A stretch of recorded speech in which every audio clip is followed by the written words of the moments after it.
My first point really, and I think it's unquestionable, is on the urgent need for technology assessment.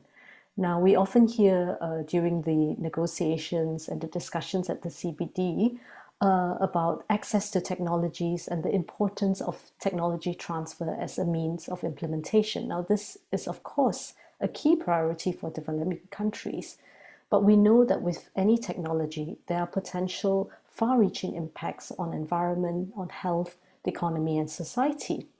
So when we talk about technology transfer, we must have equal emphasis, not just on the access to technologies, but the capacity to actually monitor and assess these technologies and to anticipate and analyze the broader implications. So then this will ensure that the appropriate technologies are transferred to the right places in the right way. Secondly, to ensure safety as well as environmental and social sustainability of innovations. And finally, to ensure informed and democratically legitimate policies to guide technological developments. We've seen, of course, and developing countries have already been recipients of technologies that have been harmful. For example, obsolete pesticides that are banned in the north, but then dumped on the global south, or obsolete chemicals. So they're not, this is not an issue that is foreign to developing countries. But we need to get this idea of having technology transfer together with technology assessment hand in hand, and this needs to permeate the negotiations. The second point I'd like to make, and if you turn to the second slide, please, Natalia. Why do we do this? Well, we need to heed the late lessons from early warnings. There are often long latent periods between first exposures and late effects that result in pipelines of unstoppable consequences. Now, the European Environment Agency in 2001 already published a seminal report that provided many examples of how technologies were deployed, but early warnings about safety issues were ignored and action only taken much later. In the case of asbestos, for example, the first early warnings of potential harm were made 100 years before regulation was put in place and it was banned in several countries. And we see this happen over and over again with various chemicals, with modern biotechnology, and the list goes on. And so really what this report was saying is that we need to heed these lessons from the early warnings. And this is fully based on the precautionary principle, where action is taken to reduce potential harm when there are already reasonable grounds for concern. There might not be full scientific knowledge or scientific certainty, but under the precautionary principles, governments are urged to take action to mitigate such harm. So therefore, there's a need for careful assessment of technologies before and not after governments and intergovernmental bodies start funding their development and aiding their deployment. And of course, this will help anticipate effects and minimize the costs of unpleasant surprises. So having said all this, where are we in technology assessment? The third point I'd like to make, and which is on the third slide, is that really technology assessment has been and is on the international agenda. This has certainly been the case since the 1992 Rio Earth Summit. And in 1993, as a follow-up, the UN Commission on Sustainable Development established the principle that technologies have impacts and that these have to be assessed prior to technology transfer. Now, this impetus from the CSD, together with provisions in the Convention on Biological Diversity itself, then became the basis for arguing the need for a biosafety protocol and technology assessment of modern biotechnologies and living modified organisms, or LMOs, as they're known under the Cartagena Protocol. While the lack of political will has unfortunately stymied progress in ensuing years, more recently, the Rio+20 Summit emphasized technology assessment. And today, we see in the Cartagena Protocol on Biosafety and the CBD that they remain international arenas of struggle over technology assessment. So I come to the crux of what I meant to do in this presentation and this overview is to give you an idea of where technology assessment is happening within the CBD and the Cartagena Protocol. Now, first of all, the Cartagena Protocol is an embodiment of technology assessment. It calls for risk assessment, risk management, and monitoring of LMOs, but it also establishes the right of parties to take socioeconomic considerations into account. And now, with new genetic technologies such as synthetic biology, gene-drive organisms, and genome editing, the issue has become even more urgent because of the rapid developments, wide-reaching implications, and the lack of specific regulation. So as Dana mentioned in her introduction, CBD parties have already agreed that a broad and regular horizon scanning, monitoring, and assessment process is needed for synthetic biology. The fight that we have on our hands now is to ensure that a good process is established so as to allow for the fast-paced developments in synthetic biology, and this includes genome editing and gene-drive organisms, to be reviewed and potential adverse effects anticipated, monitored, and assessed. Secondly, the Cartagena Protocol is a protocol to the CBD, and parties to the Cartagena Protocol have agreed that guidance on risk assessment of LMOs containing engineered gene drives should be developed.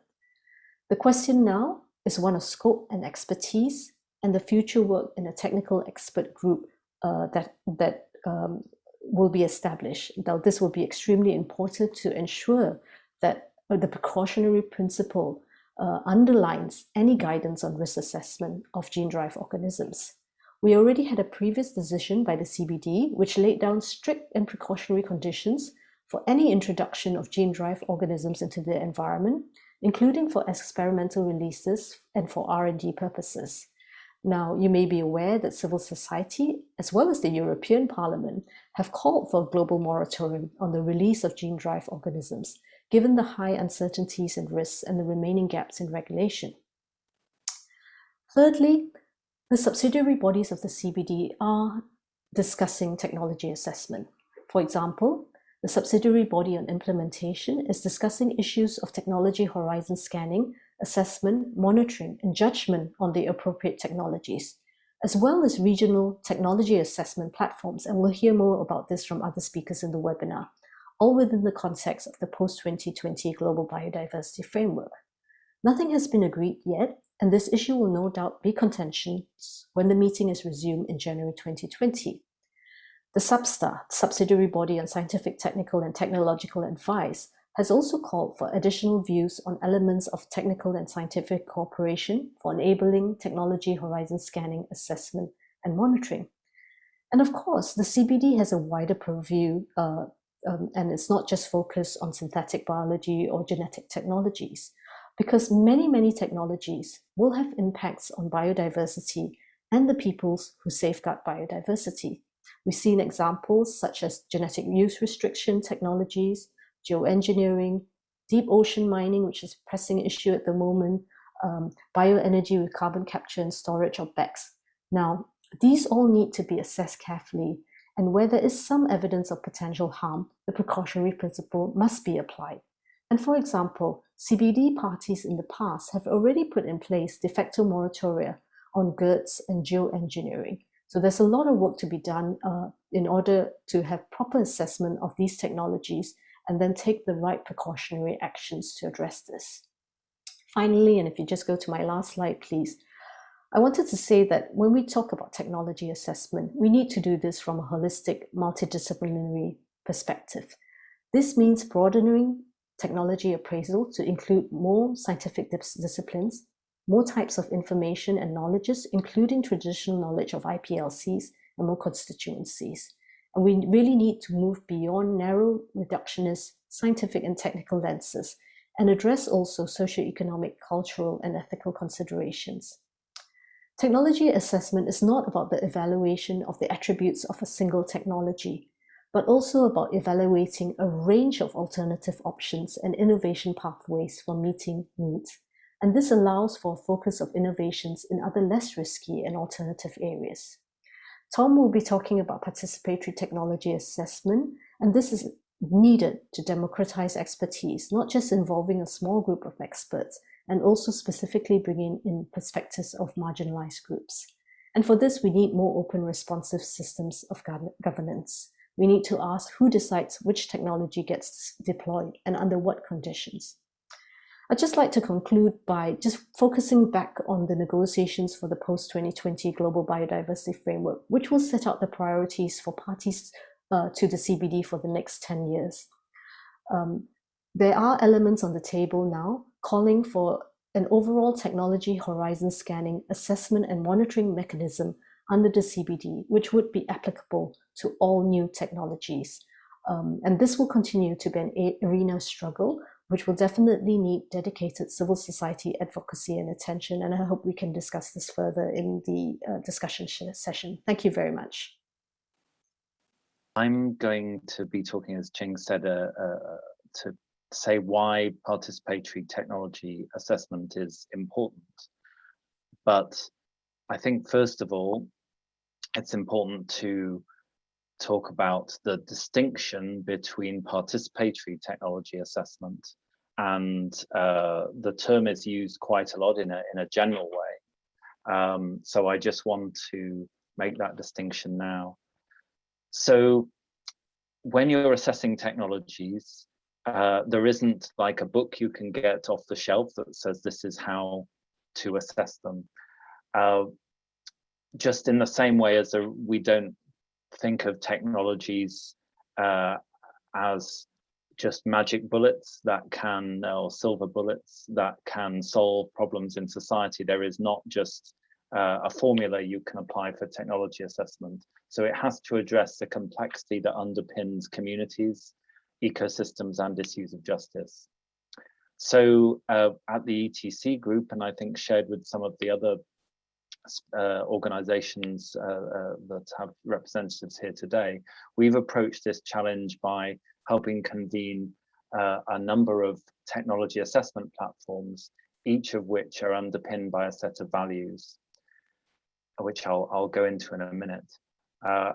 And these technology assessment platforms are committed to strengthening initiatives that have been built from the bottom up, such as those initiated by popular and social movements, rather than initiatives organized by elites from the top down, such as expert-led processes of technology assessment. And in this way, these technology assessment platforms aim to enable local communities, particularly those groups in society whose knowledge has been marginalized, to get greater control over the process of technology development. So I just want to say a little more about this word participatory when attached to technology assessment.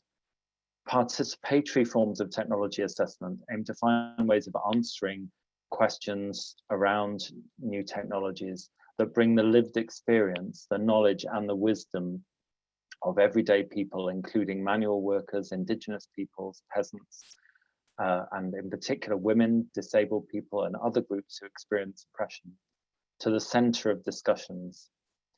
And there's a particular research approach that's used called participatory action research. But as I said at the beginning, there are other forms of technology assessment. National parliaments often, well, I say often, some parliaments, not that many in the world, have parliamentary technology assessment divisions. And generally these proceed through an expert-led process. So by that we mean professional, either university academics or people in government research institutes or laboratories. There's another form of technology assessment, or something you might include in this category, which is called citizen science, but this tends to be where citizens merely act as volunteers gathering data for experts. So I'm just going to say a bit about the values that underpin and the principles that underpin technology assessment for us before I give a couple of examples. First is the principle of precaution. Now, I think most people watching this will have come across the precautionary principle, and this is absolutely at the core of why you'd want to discuss a technology, because if what came out of laboratories that are funded by the powerful was automatically a good thing, you wouldn't need a process of technology assessment. So it's absolutely fundamental that we say you can't assume these new technologies will serve people or the environment.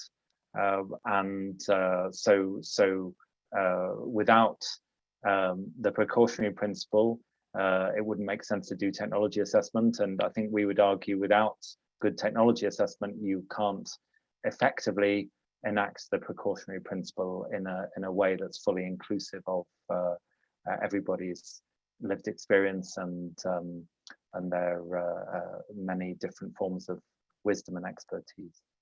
Secondly is transparency, the right to know, because in our increasingly technologically complex world, there is a danger that almost all decisions of importance will be made behind closed doors.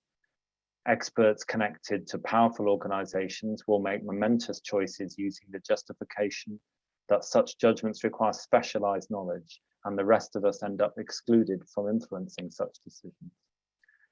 So we need to know what's going on, and a participatory form of technology assessment opens the doors on expertise and actually involves cross-questioning the experts, as you'll see in the examples I give. And finally, the right to say no, or the principle of consent. I won't go into detail here, but we support the principle of free, prior and informed consent, or FPIC, that consent given by a potentially affected community needs to be freely given. They must not be coerced into doing it. It needs to be prior, that's before ideally the research is done to develop the technology, but certainly before it's implemented. It should be informed by a process that goes into sufficient detail so people understand the potential risks and benefits, and with actual consent, not assumed consent, not we've published something on our website and we only received 100 responses and so we're going ahead with it, but actually a process that allows people to deliberate and influence those with the decision-making power. So for my last part, I'm just going to share some examples of participatory technology assessment in practice. I'm not going to talk about Latin America because you're going to hear that from Verónica Villa in a moment. I will say that there is a technology assessment platform emerging in Asia Pacific. There has been technology assessment going on particularly on agricultural issues and issues relating to biotechnology. I think the best known examples of from India, going back more than 20 years now. And in Africa, I hope we're going to hear from Dr. Mamadou Goita this afternoon, but I can say a bit more about that if he's unable to join. And then finally in Europe, the example you see here is actually on nanotechnology, where ETC gave evidence 16 years ago when nanotechnology was new, and this panel, this citizens jury as it was called, actually gave some advanced warnings about nanotechnology that weren't being made in public at all at the time. So as Ching gave the example with that report, Late Lessons from Early Warnings, the citizens pointed out the dangers of nanoparticles when this wasn't part of the public discourse at all. Sadly, they weren't, certainly in lots of regulatory contexts, nanoparticles went ahead into all sorts of products that are now causing problems. So making the point that we need participatory or any form of technology assessment that's good to be effective. So I will leave it there, and I look forward to the discussion later on. Thanks very much.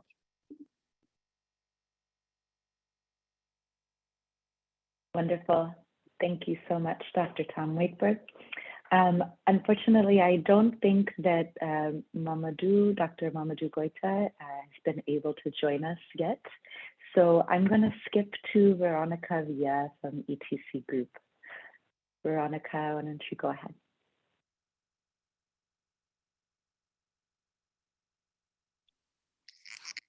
Gracias, Dana, y gracias a todos los que están ahora en este seminario. Gracias por organizarlo a la Alianza del CBD, de la sociedad civil. Bueno, voy a compartir la pantalla.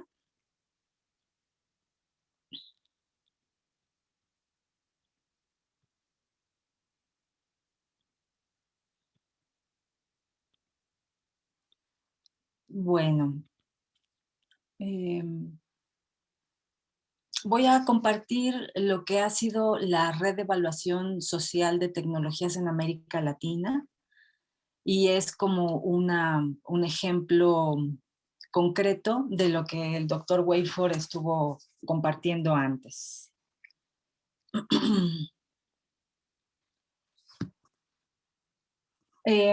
Las crisis generalmente se presentan como un chantaje perfecto para ignorar la precaución y asegurar que toda innovación se convierta en fuente de negocios. Y mientras el negocio sea lucrativo, pues no hay interés realmente en resolver las crisis. Por favor, Verónica, sí. perdón, I think there's a problem with the English translation. Sorry to pause you for a second. It seems that there's only, we should only have one interpreter. Okay. So, just want to alert the interpreters to that. Thank you. Okay, and Verónica, if you want to share your slides and continue. Sorry to interrupt. Sí, ¿se ve la pantalla? Ahora yo la estoy viendo aquí en mi pantalla, pero ¿la reciben ustedes? No, todavía no la veo. Ok, un segundo. And if somebody can confirm that the translation is okay and that you hear just one English, that'd be great. Perfect, Verónica. We now see your slides. Thank you. ¿La traducción está lista?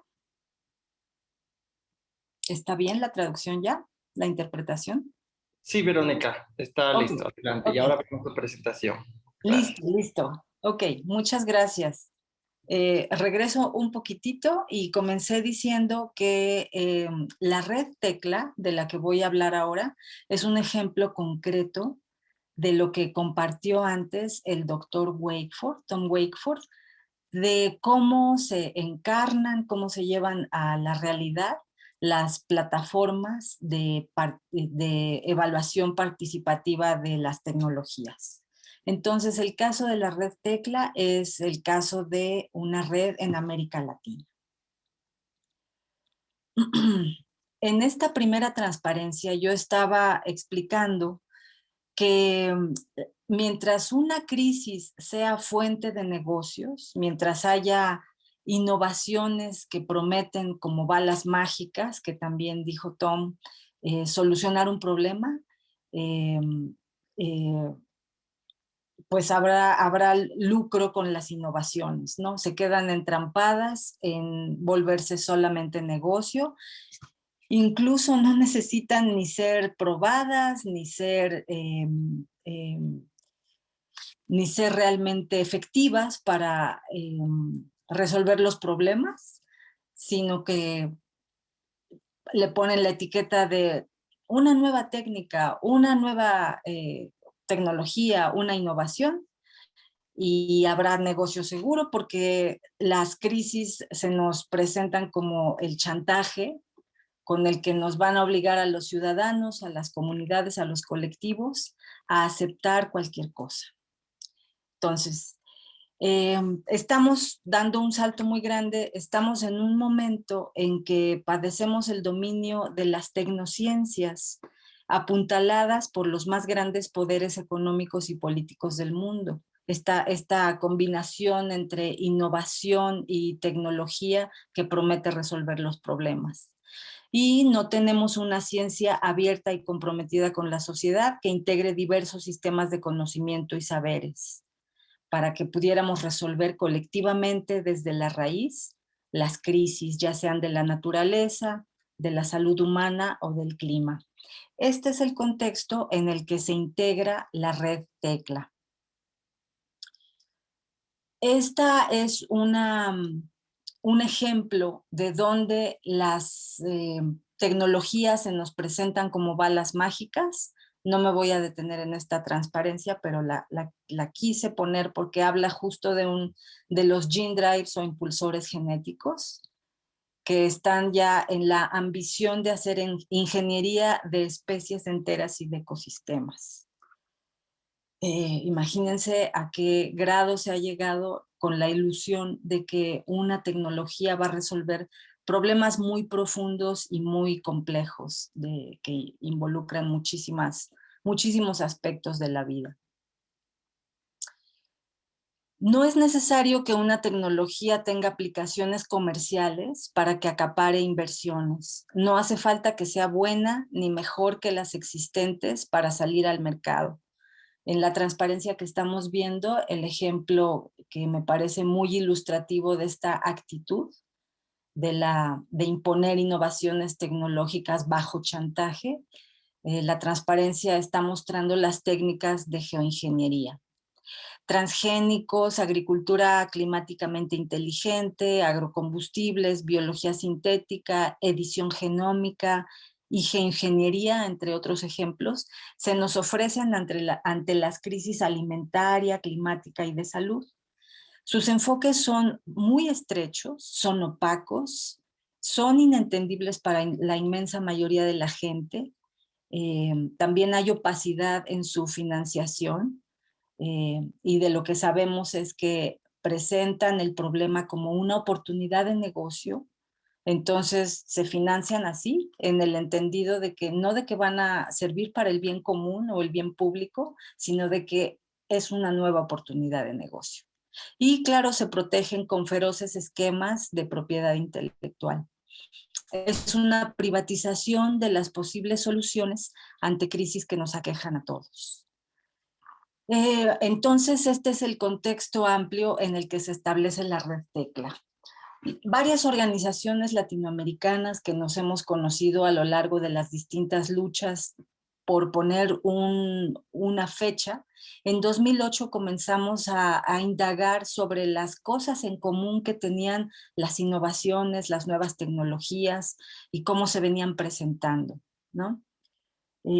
Coincidimos en que había que tener un panorama general de la emergencia y la aceleración de las tecnologías para abordarlas en conjunto y potenciar las distintas luchas en los espacios rurales, laborales, educativos, en vez de estar brincando de objetivos y en vez de estar agregando nuevos problemas a nuestras agendas de lucha. Entonces, era la actitud con la que se establece la red Tecla era, vamos a atacar este ritmo absurdo de las innovaciones tecnológicas, esta ausencia de información, de consentimiento informado de lo que nos vienen a imponer como solución a las crisis. Y creo que es importante esto, ¿no? De que no se trataba de que si ya estoy luchando contra los transgénicos, le agregue otro pendiente a la agenda de lucha, sino cómo podemos potenciar en una red un cuestionamiento general del patrón de las imposiciones y de las innovaciones tecnológicas. Consideraciones vitales que tenemos en el establecimiento y en el funcionamiento de la red Tecla es que cualquier nueva tecnología en una sociedad injusta favorece a los privilegiados. Sabemos que pasa al menos una generación para que se entiendan las implicaciones de una nueva tecnología. Sabemos por la destrucción de los mecanismos precautorios que los gobiernos tienen muy poca capacidad para evaluar y regular tecnologías nuevas, porque están presionados por las industrias, por la financiación global y por los acuerdos comerciales y por supuesto por las crisis. Y encima de eso, los gobiernos del sur pueden aceptar tecnologías que en el norte ya se descartaron por nocivas, como Ching lo compartió también. Nuestros gobiernos en las regiones del sur ofrecen la posibilidad de experimentar con los ecosistemas y con los pueblos. Aprovechan la falta de formación, es decir, la creciente privatización de una educación para la democracia, ¿no? aprovechan la falta de formación y de información crucial, accesible, para que la sociedad tenga voz en lo que le propone. Los objetivos y estructura de Tecla. Tecla surge como plataforma de análisis, monitoreo y crítica de la ciencia y la tecnología desde la sociedad civil para estar en constante diálogo, intercambio y con la presencia de movimientos, organizaciones y científicos críticos.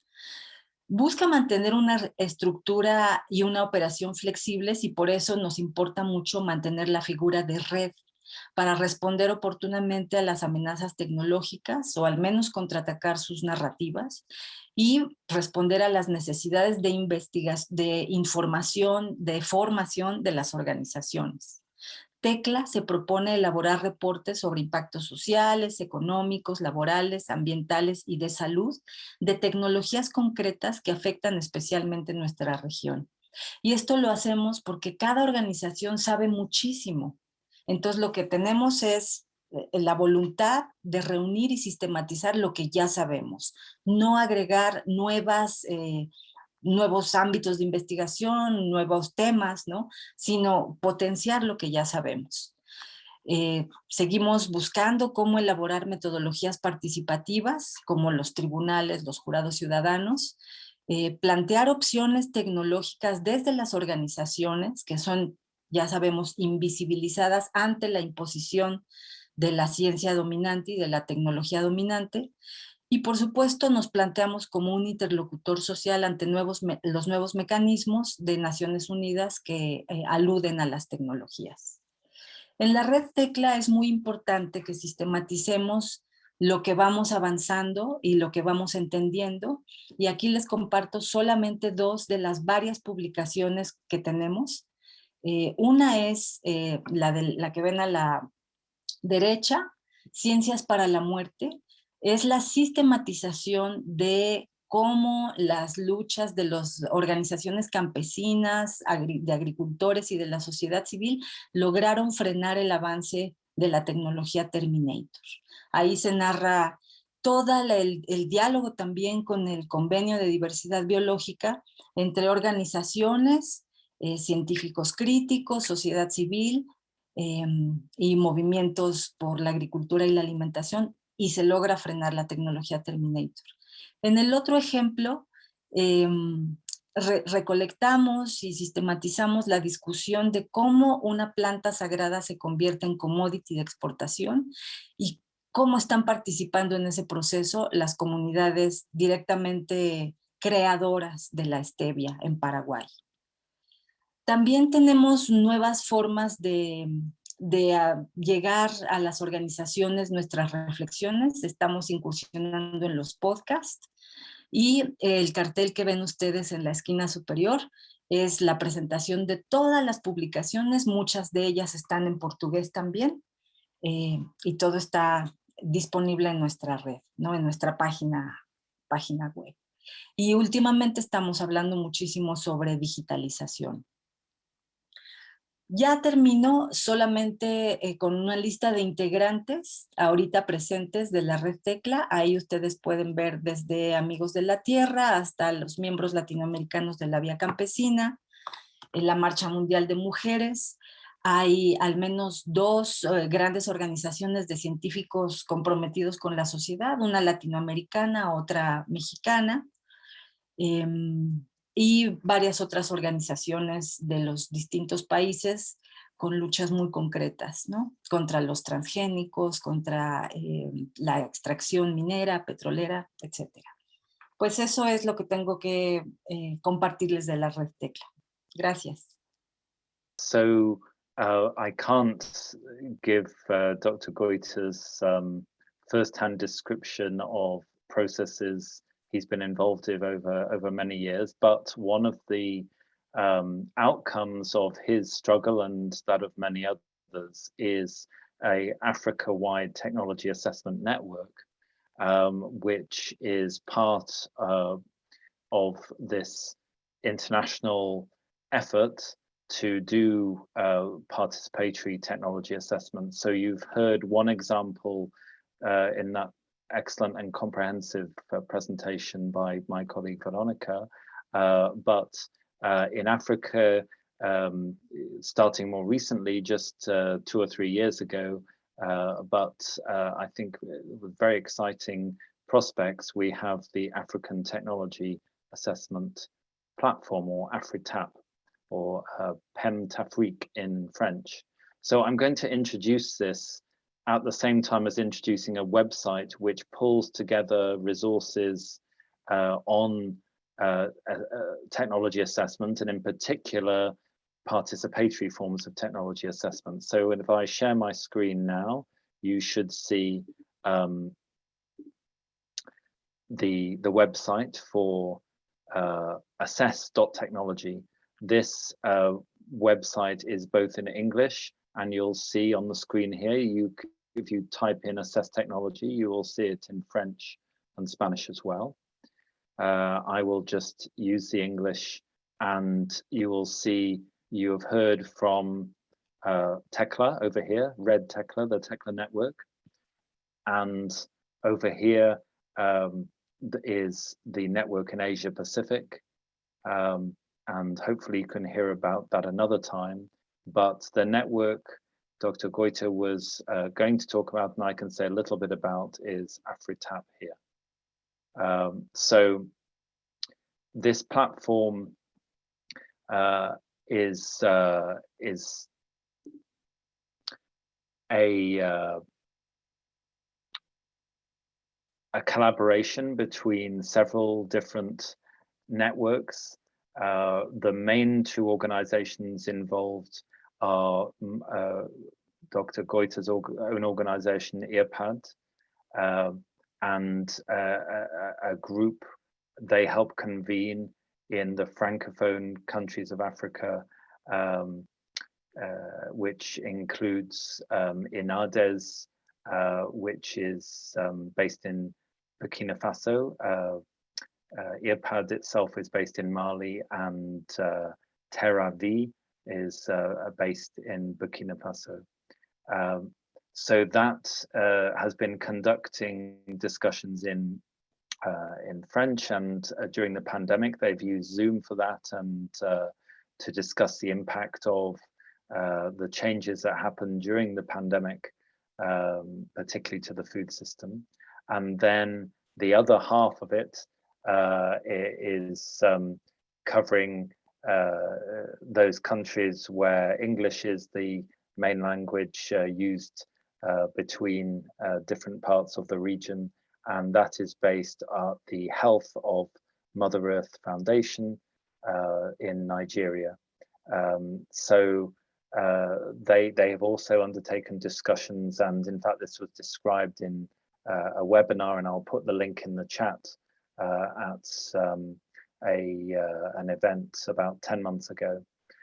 So what they've begun by doing is looking at what the needs are among people both in farming communities, but also food consumers who might be in urban areas. What are the problems facing them, and what is the role of potential future technologies? And then they were following a very similar set of principles to the ones I described earlier. In fact, I think all those principles are through a similar process to that that you heard from